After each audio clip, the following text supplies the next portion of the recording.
Hey guys, welcome to the Deeper Bible Podcast. We want to go deep into the scriptures, theology, philosophy, culture. We want to get below the surface of things and ask, how then shall we live? And this is part 3 of a three-part series on the question, how should Christians think about Israel? Complex stuff. And in the first episode, we kind of looked at big picture stuff, big historical sweeps and narratives. In part 2, we looked at some theological questions, the God of history, the temple, the name Israel. Here today in part 3, we are going to get practical about sort of like 20th century American Christian thought about Israel and the various isms that have shaped that in various ways. So it's going to be practical. It's going to be interesting. If this is helpful, do us a favor, like it, subscribe, comment, share, all the fun stuff. My name's Ryan. I'm sitting here with my friend Destiny. Hey. And Destiny, let's start with some isms. Yeah, let's start with some isms. Or are they wasms? Or are no, they they're isms? isms. They're isms. They're still around. Okay. Yeah, I would say you set the table well. American evangelicals especially have not always been have not always had a lot of clarity about what ideological factors are impacting the ways that we talk about Israel, the policies that we support about Israel. We just kind of, I think, often know that there ought to maybe be some support. So it seems like that's kind of in the air in our tradition, but we're not super always clear on why or what's at play in those conversations when someone does give an answer as to why. And so that brings up things like dispensationalism, which is an eschatological perspective that many hold that begins to play into how we make decisions about our thoughts on Israel, as well as Zionism, as well as Supersessionism. And a lot of these reconnect at similar points, but they're different things. One of the maybe overlaps, if this was a Venn diagram, would be like the issue of covenant. We go back to a lot of questions about how does the covenant work? New covenant, old covenant, what's the connection? The church, Israel, are they the same thing? Are they not the same thing? There's lots of questions there that impact then what we do about Israel. And so just to kind of set the table there. So why don't you bring us into, which would you like to tackle first, or how would you like to approach that? Let's go dispensational, supersessionist Zionism. All right, let's do it. To what you said, the flip side of the lack of clarity about sort of like ideological sources is a hyper clarity among some Christians about like, no, this is how the end times is going to unfold. This, then this, then this, then this. I've got a chart. Yeah. And like, no, there's, I know when I got a book. The guy went to VeggieTales University. It's clear. And so let's just try to define some of these words. We'll try to define them neutrally. Okay, so the word dispensationalism, like many tags, was actually given by a critic of this movement. Just like, another example, the name The Big Bang was given by a guy making fun of, interestingly, a Catholic scientist at MIT who thought of the universe as like a cosmic egg that explodes out of a singular point. And a guy making fun of it goes, oh yeah, The Big Bang. Yeah. Just so dispensationalism was seen as glomming on to something, to fundamentalism. Fundamentalism is a word that in our context is usually like as a slur. Oh, you fundamentalist. But fundamentalism was in the 19th century seen as sort of a reaction to scientific liberal streams of thought, Darwinian, materialist, and sort of saying, look, here's our fundamentals. We hold to these tenets. These are our fundamentals. Gotcha. Dispensationalism, then, this is hard. You have to separate two things. The word dispensation in theological language means the idea that God relates to his people and the world in a particular way in a particular season of time. And that season of time ends at some point, at which point there's a new dispensation that changes the way God relates to his people. That is a biblical idea. The New Testament is built on the idea that the dispensation of the Spirit and of the Messiah and the resurrection, that the world is not the same place after Jesus raises from the dead. Right. So thinking in terms of a story, stories have chapters have progression. So we have to distinguish that from dispensationalism. The ism is usually affiliated with a way of reading the Bible that is extremely literalistic. It's very, very interested in connecting the dots between, say, that many-headed beast in the book of Daniel and that Soviet dictator, that politician, or that politician or whatever. It's very, very interested in questions about the rapture. It's usually today premillennial, which is to say, the rapture happens before the millennium. Is this right? No. The rapture happens before the tribulation. I see. After which there's a millennium of peace. But what's interesting, and Mark Knoll, historian at Notre Dame, has shown this in his book, The Scandal of the Evangelical Mind, how prior to the Civil War, most American Christians were post-millennial. They had a post-millennial eschatology. They saw it as the American mission is to perfect the world, and that is how we prepare the way for the coming of Jesus. Yeah. So we got to have 1,000 years of perfection, then he'll come after the Civil War, and it's like, oh, wow, we suck. Let's switch our theology because we're not going to perfect the world. Yeah. And so there's a constant dialogue between theology and global events. World War I was similarly catastrophic for 19th century liberalism that saw us gliding off into the sunset. And it totally shifts everything. And that's where you get, sort of existentialist Jean-Paul Sartre, nausea, Pablo Picasso, everything's falling apart. That is the rubble on the far side of 2 world wars. And the philosophical disaster. This happened with the Lisbon earthquake in the 1700s. I mean, this has happened many times. So supersessionism, dispensationalism. Yeah. It's a lot of it hubs around Dallas Theological Seminary, actually, and some people who've spun out of there. People like Hal Lindsey, who wrote the late Great Planet Earth I was in the 70s. Say, does this kind of situate itself kind of in like the 70s and 80s? Was that where it kind of spawned? So there's a sort of think of a river where there's like the headwaters and then things are downstream. So it starts in the headwaters, and there's people like John Darby, Cyrus Scofield, the Scofield Reference Bible. I've heard of him. They're more serious thinkers, but then there's a trickle-down effect from sort of scholarship into culture. And so once you get people like Hal Lindsey, by the way, the late Great Planet Earth was on David Ben-Gurion's desk when he died. He was reading it, and they've left it in state there because they're like, we're not going to touch the room. It's going to be just like when he died. Yeah. Then you get the Left Behind series, Tim LaHaye and Jerry B. Jenkins. And this is totally popularizing concepts like the rapture, the tribulation, the Antichrist, and so forth. I think today in that flowing of the river, maybe at places like Dallas Theological Seminary, where Darrell Bach, who's actually a friend of mine, supports a sort of a modified dispensationalism still. But that is very, very much the exception to the norm today. There are still big places in American Christian culture where dispensational thinking is the default. Yeah, absolutely. However, upstream in the academy, that's not really a thing anymore.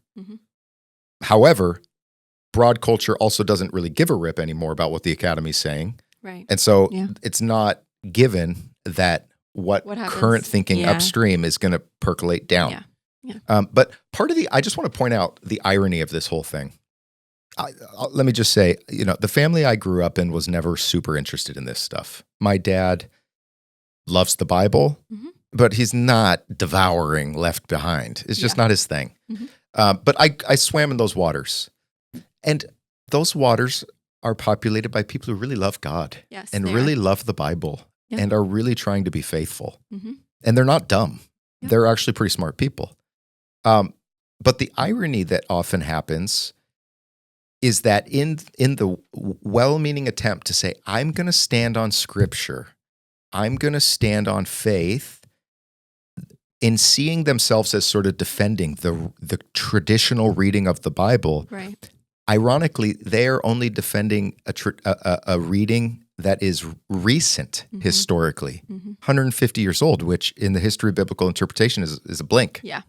So I think there's great liberation to realize, wow, actually Christians over the last 2,000 years have understood last things in a variety of different ways. I'm not obliged to the left behind view of the world. And in fact, I would be pretending to support something that has great pedigree into history when in fact it doesn't. Yeah. So that's dispensationalism. Can you connect really quick for us? How does this pop dispensationalism kind of get its claws on the issue of Israel? Yes, I'm so glad you said that. How is that? Yeah. How are those two things interacting right now? Yes, very much. Because it has to do with things like the Battle of Armageddon, which is supposedly going to happen in the Jezreel Valley. It has to do with the viewpoint that modern national Israel is a precondition for the return of Jesus Christ. And so the Jewish people become a pawn on our end times chessboard. And so we're going to support you, but that's really sort of a means to an end, because the real end is Jesus is coming back. And so the modern state of Israel started in 1948, right? And in the decades after, there's a great deal of Christian energies thinking, what does this mean for the story of God? Right. And trying to figure that out. But at the same time, percolating in the background is also things like the Dead Sea Scrolls, new perspective on Paul, reckoning with the Holocaust, a totally radically different ways of reading the New Testament that are more historically appropriate, actually. So, yeah, does that answer your question? Yes. Yeah, that answers my question. And in transition toward supersessionism, I think the question is then, if in the Christian mind, we've dealt with how Israel relates to perhaps our future and the future return of Christ. There's also a nowness to this conversation. There's conflict in that area. And so what Christians often turn to is the scriptures to say, okay, how do I know who this land ought to go to? Right. And oftentimes where we have to set our thinkers on is the issue of covenant. And supersessionism, I think, is where that intersects. Yeah. So can you help us understand supersessionism? Yeah. And briefly, like what it's been historically, but also what is being talked about right now in terms of supersessionism? Yeah. And is it a bad thing? Is it a good thing? Yeah. What is that? Yeah. So if you're unfamiliar with this word, which I'd imagine you would be, and that's just fine, it's based on the word supersede. And it's the idea that the church supersedes Israel, that the covenant with the church supersedes the covenant with national Israel.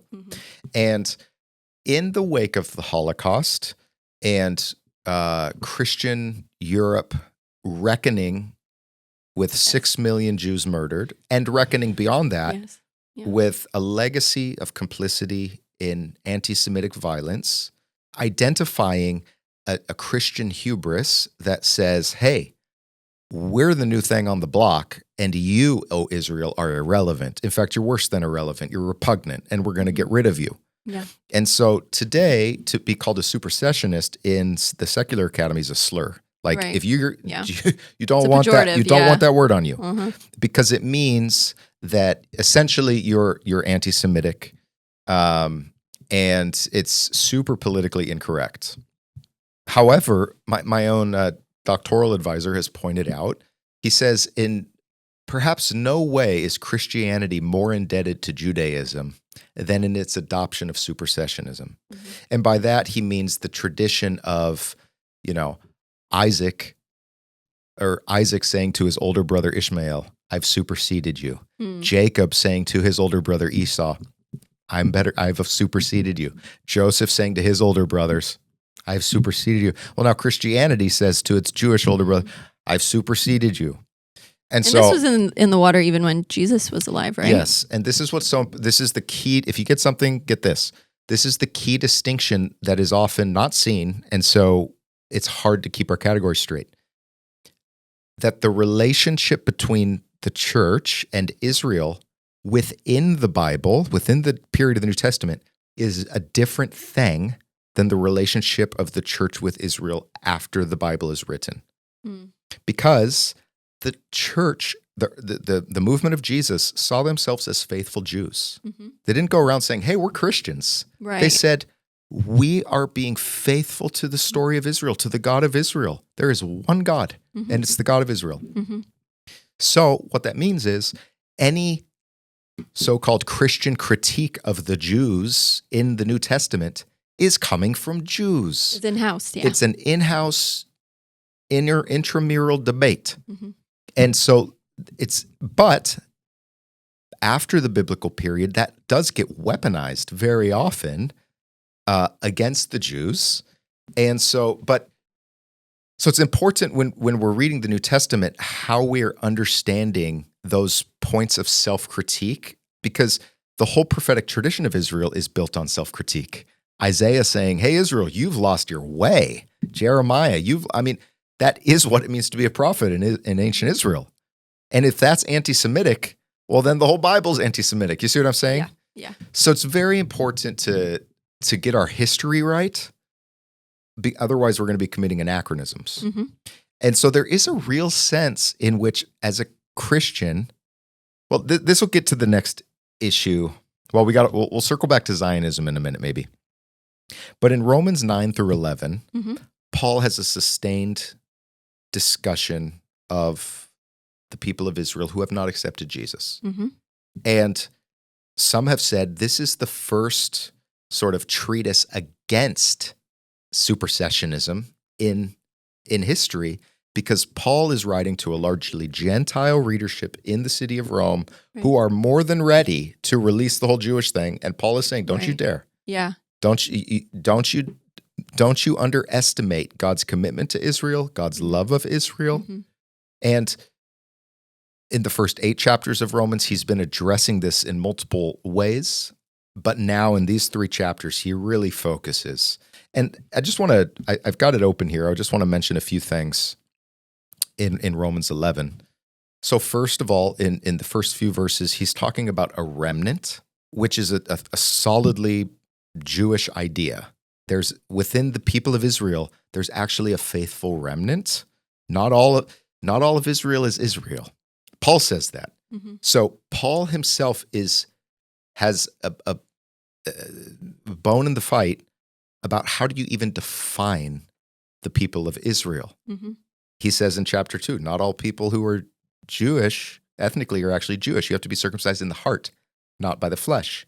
So when Paul says later in Romans 11, and all Israel shall be saved, that comes in the wake of him actually revisiting a fundamental question of what does it even mean to be Israel? Right.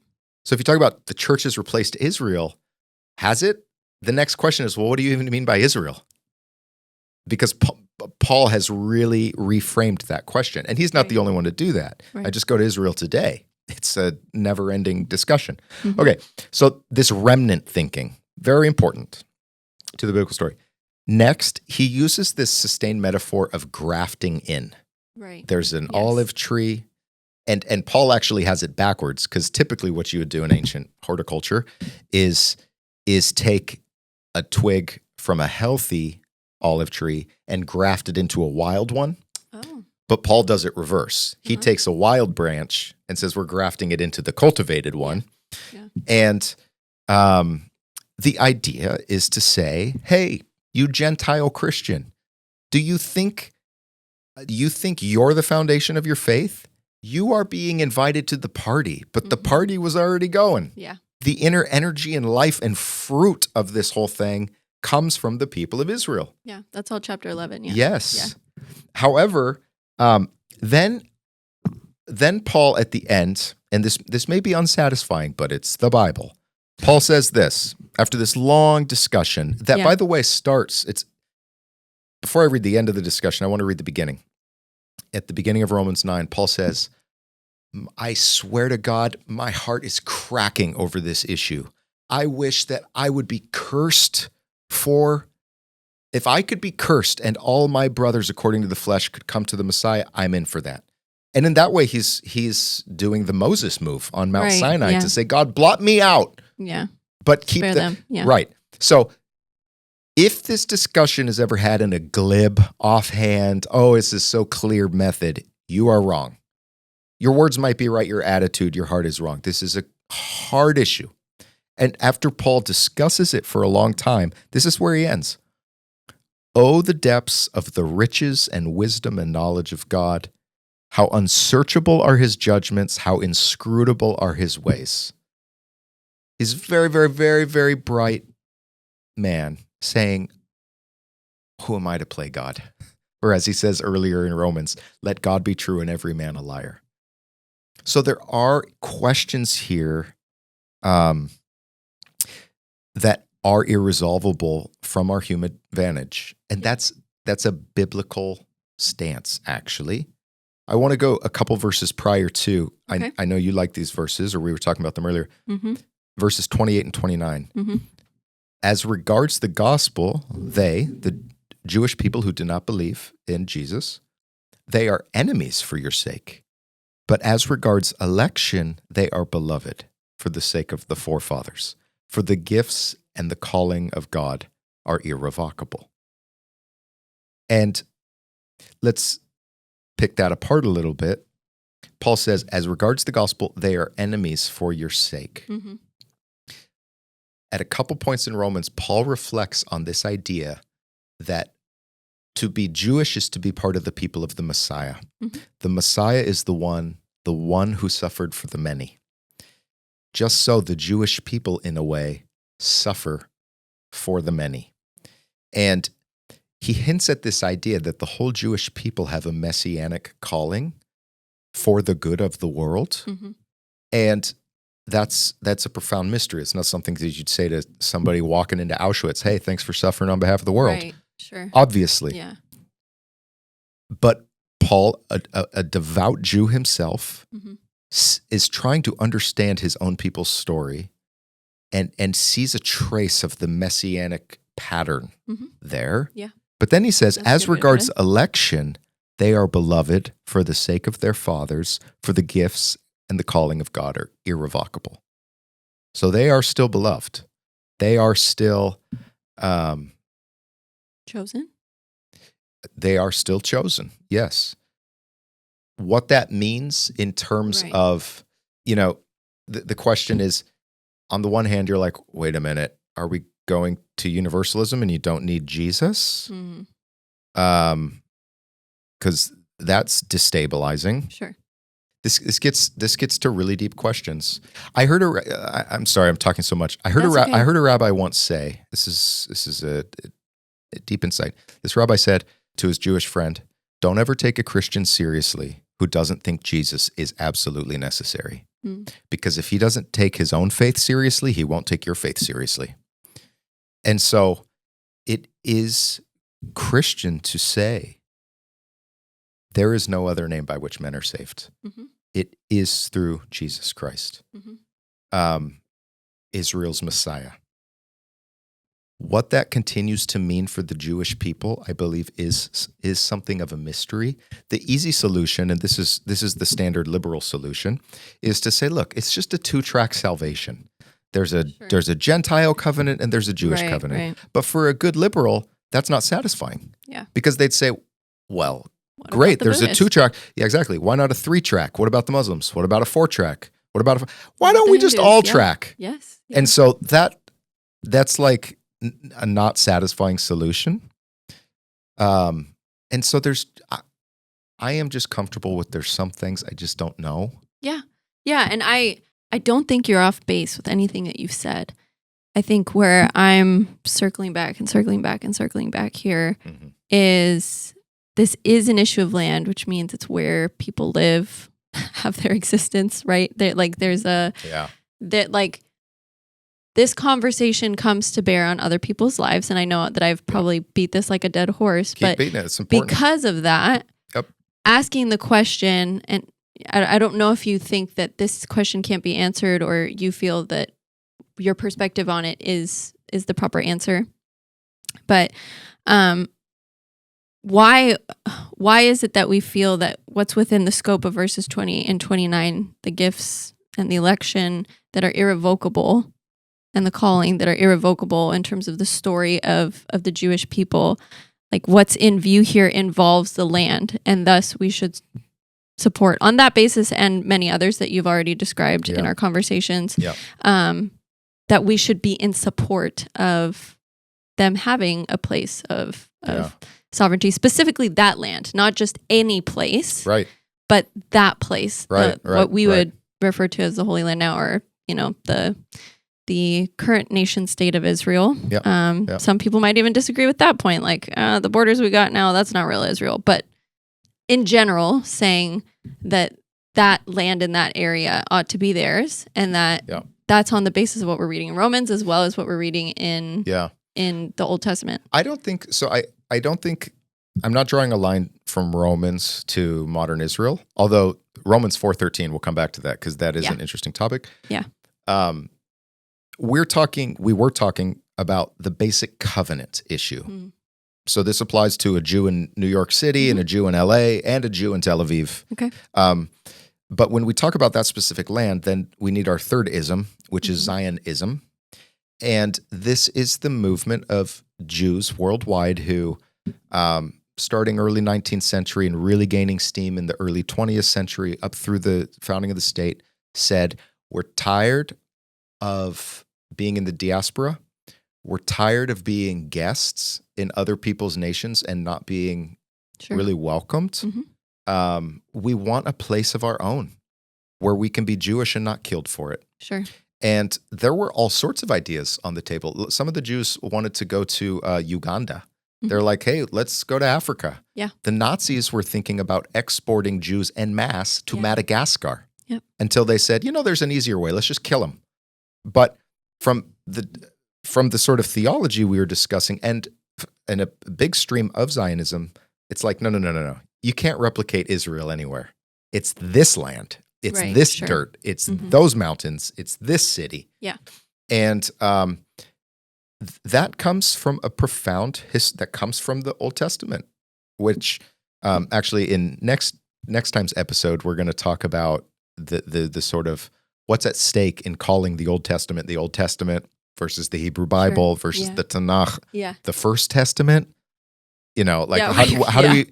There's a valuation in how you describe names, it. Let's talk about.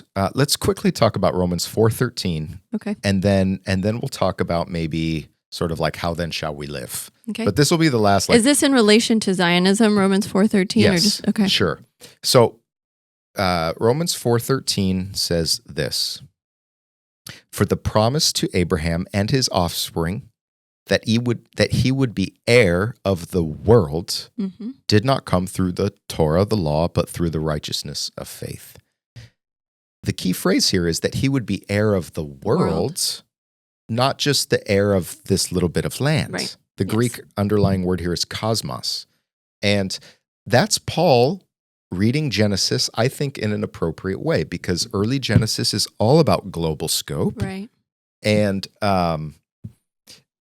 but what that implies is that if essentially the embryonic mission to the family of Abraham was ultimately to grow to the scope of the whole world, then with Jesus, with the Spirit, with the Pentecost mission, the promised land itself ceases to be so important because the whole world is now the promised land. Yes. There's not a privileged connection with God at that place.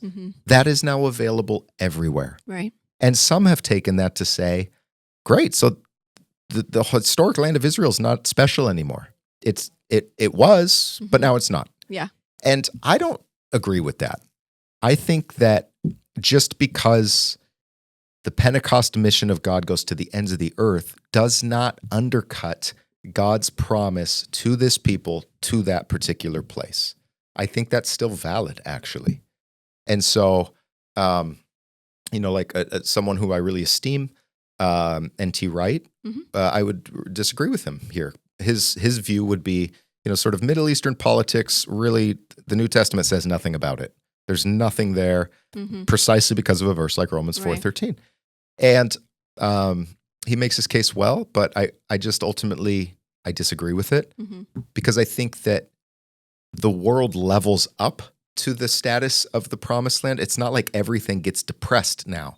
I think that place is still special from God to the Jewish people. Mm-hmm. So that's, anyways, if you're thinking about that issue and you're trying to understand a Christian framework on it, Romans 4:13 Mm-hmm. is a verse that's part of the discussion. Right. And then also more broadly, just wrapping back around to like dispensationalism and stuff, you can't understand the Bible well unless you think about basic issues like genre. Mm-hmm. How does a book like Revelation, what genre is it? What is it trying to say? How was it understandable then? How is it trying to say it? Yes, because a lot of the most sort of passionate dispensationalist people are frankly people who have zero biblical training or biblical training of a highly suspect nature. Mm. And they have not grappled historically, literarily. Mm-hmm. And so I fear it puts a sort of a theology out there into the world that can't hold water.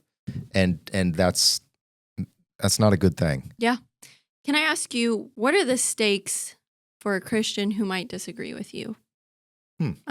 What are the stakes for somebody who might say, I read a bit more like N.T. Wright, where by no means do I have the desire to be an aggressor towards Israel or to be anti-Semitic, but I see the church as fulfilling all the necessary ends now that God had originally begun through Israel, right? I'm trying to steelman this argument because I think many Christians hold it, including N.T. Wright, right? He's a wonderful thinker.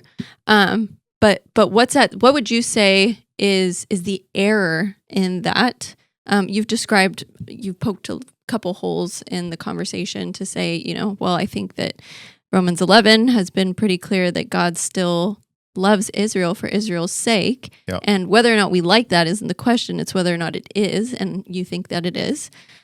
So what's at stake, say now, in this conversation if we don't fall in the same camp? Can we still demonstrate kindness towards Israel? Is there still a way to love the Jews and still hold to this idea that, like, I don't know that giving you that land as a homeland is what I feel theologically convicted to do?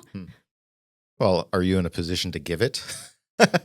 Well, I think maybe what I'm betraying in what I said is that, especially as an American evangelical, we feel some level of involvement in the conversation because we have had weight to bear on this conversation in the past and in world politics just by nature of our voting block even. I hate saying it like that, but like, you know what I mean? So I think that's why Christians who are asking that question are asking it like that. Totally. And a lot of people who go to like APAC conventions, which is the American Israel Political Action Group, it's one of the most powerful lobby groups for Israel.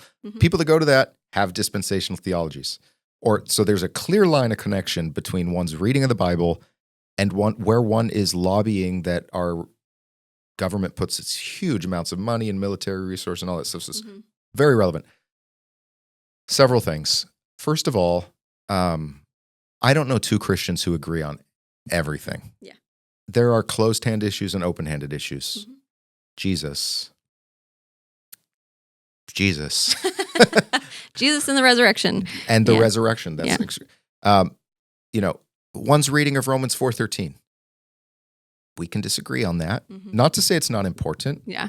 We can certainly disagree on that. Thank you for that distinction, because this still feels weighty. It is. And sometimes we think because it's weighty, that means we can't disagree and the world's going to fall apart. Yeah. I think part of one's, you're talking about steelman as opposed to strawman the argument, steelman the argument. Yeah. The idea, I think part of the risk for someone in my shoes is that deep down there's some loyalty to American imperialism, to the idea that our brand of democracy really should go to the end of the earth, and that Israel is the outpost of that. They're our little brother over there, and anybody who you bring it on, we're going to fight. Right. Because ultimately, America is a missionary project itself in many ways. And just because we're not putting our flag everywhere, we're putting our dollars everywhere, we're putting our culture and Hollywood stars everywhere. There is a cultural, economic empire of America. And I don't say that necessarily pejoratively. Don't read too much in the word empire. It's a complex issue. But I think part of what's at stake is a brand of Christianity that happens to come from America, that happens to mingle loyalty to the Declaration of Independence and the Constitution and the Book of Romans, and to say, it's kind of all the same thing. Go America, go Jesus.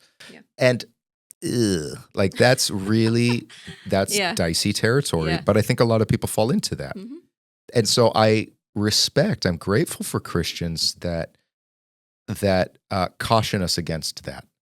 And I think too, something that might be on the mind of somebody who say might find themselves, this is tough. I don't want to use just like bipartisan categories like pro-Palestine, pro-Israel, something like that. But somebody who might be a bit suspicious of the current secular state of Israel, or even just downright like, I'm not down with it and what they're up to. Totally. Say that what you're doing here theologically really just portrays that deep down you're cool with thousands of people being killed and disenfranchised on the basis of this theological conviction. Yeah. And so, I mean... Or let's get out of Gaza, let's go to the West Bank. I've spent time in the West Bank. It's like the Wild, Wild West.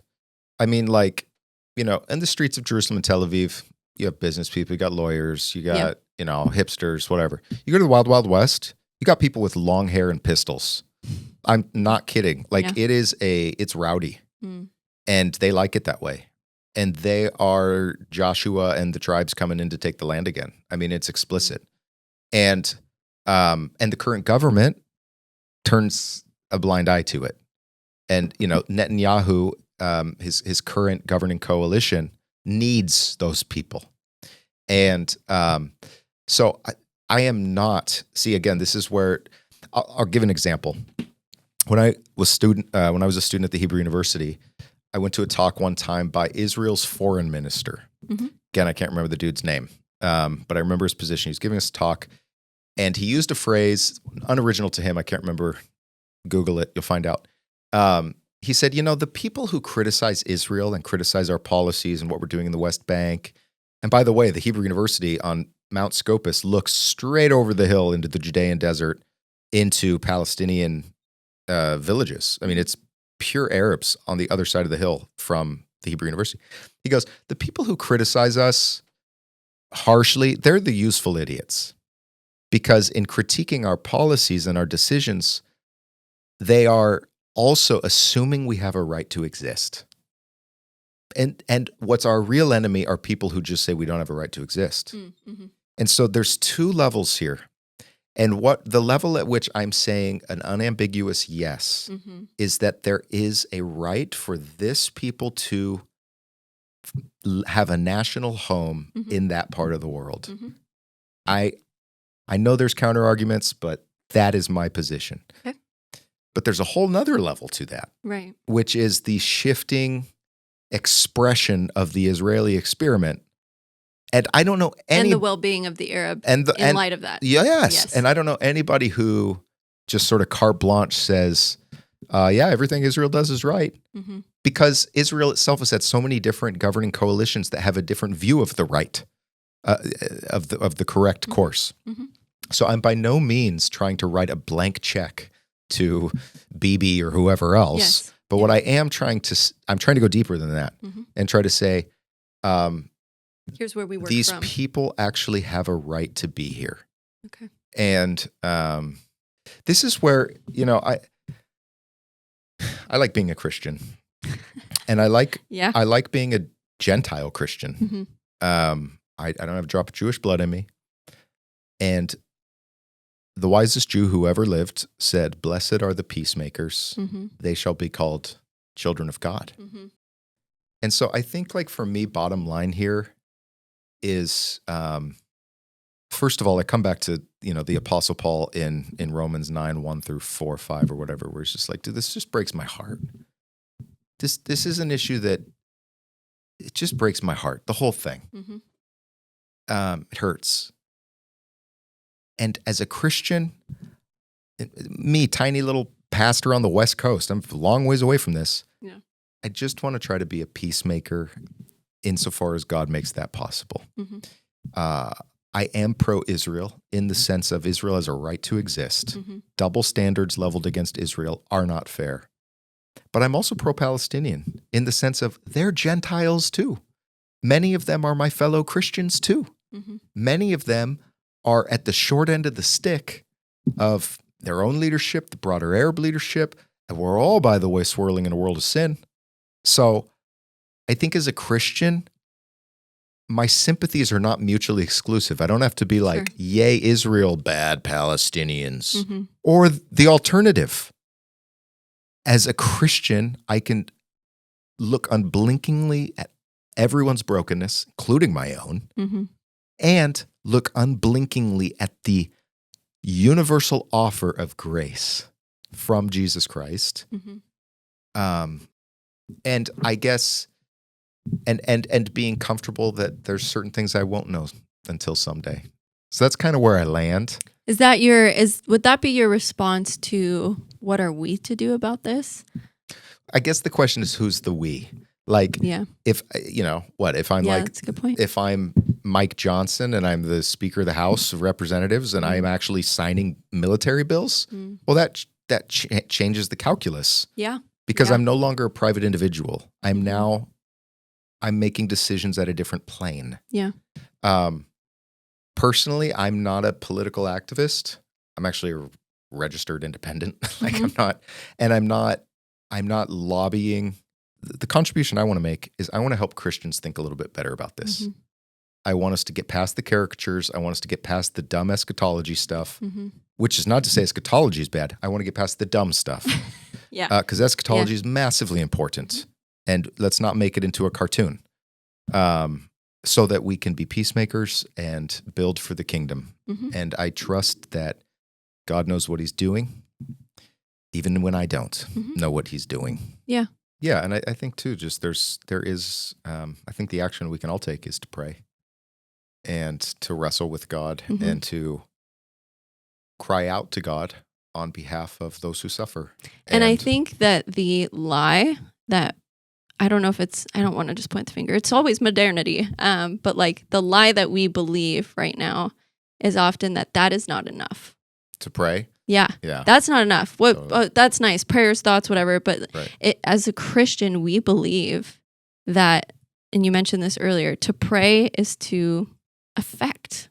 Like we are engaging with God in such a way as to hope for a particular outcome. Yes. And wrestling with those things. And even should God say no, we have wrestled for them and God and been transformed in the process. And so nothing, it's not to say nothing comes of prayer, because everything comes of prayer. And we do good work in prayer. And I don't want to downplay that, because for as activists as especially my generation can be, our lives certainly should be shaped like Jesus. But that also involves prayer, and prayer is an act. Is an act in the world. Jesus lived in an extremely violent, oppressive time. Yes. And you didn't see him laying down in the middle of the road and saying, I dare you to drive over me, chariot. Or setting a flag on fire. Or you did not. Yeah. Jesus, if you want to talk about the politics of Jesus, then you have to make sense of a profound silence. And a lot of self-control. Yeah. Yeah. So, well, let's put a pin in it there. All right. I hope this has been helpful. Yeah. And I am actually feeling heavy at the end of this, but I guess if I weren't, then it would show we failed. So let's go ahead and close. Yeah. Thank you guys for joining. I do hope this was helpful. We're at the Bay Church. We're in the Bay Area, California. We'd love to see you sometime. The Bay.Church. Come in person, join us online. And I hope you are well. I hope you are peacemakers. And I hope you encounter God today. So we'll talk to you next time. Take care. Blessings. Thanks, guys.